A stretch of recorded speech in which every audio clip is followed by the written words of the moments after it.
1950 में आया आर्टिकल 25। कांग्रेस 1950 में आर्टिकल 25 को लेकर आई, जिससे धर्म परिवर्तन को मान्यता दे दी गई।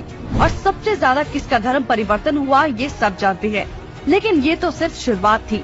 नेहरू 1950 में आर्टिकल 28 लेकर आए और हिंदुओं से धार्मिक शिक्षा का हक छीन लिया। लेकिन आर्टिकल 30 के तहत अल्पसंख्यक अपनी धार्मिक शिक्षा दे सकते हैं। धार्मिक शिक्षा के बाद निशाने पर थी धार्मिक संस्थाएं। 1951 में HRCE एक्ट, 1951 में Hindu religious and charitable endowment act लेकर आए।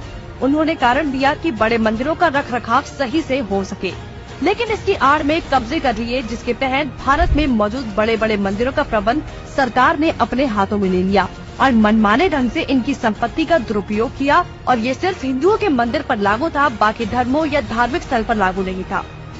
1956 में हिंदू कोड बिल आया। 1956 में नेहरू सरकार हिंदू कोड बिल लेकर आई, लेकिन अल्पसंख्यकों के लिए इन्होंने पर्सनल लॉ बोर्ड को बिल्कुल हाथ नहीं लगाया।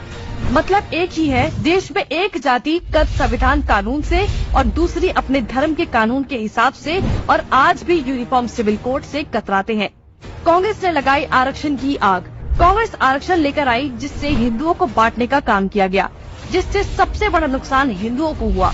आरक्षण की देश में जरूरत थी, लेकिन मक्कार कांग्रेसी इस योजना को 10 साल लागू करने की बजाय इसे बढ़ाते चले गए और न ही इससे लोगों को सशक्त बना पाए, जबकि लोगों को इसकी लत लगा दी गई। इंदिरा का कार्यकाल।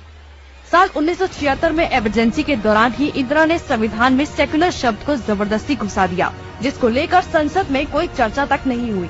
मतलब कि हिंदू बहुसंख्यक होते हुए भी भारत हिंदू देश नहीं कहलाया जा सकता, जबकि आप हमारे आसपास देखेंगे तो सभी मजहबी देश है, लेकिन हिंदुओं के लिए कोई देश नहीं बचा।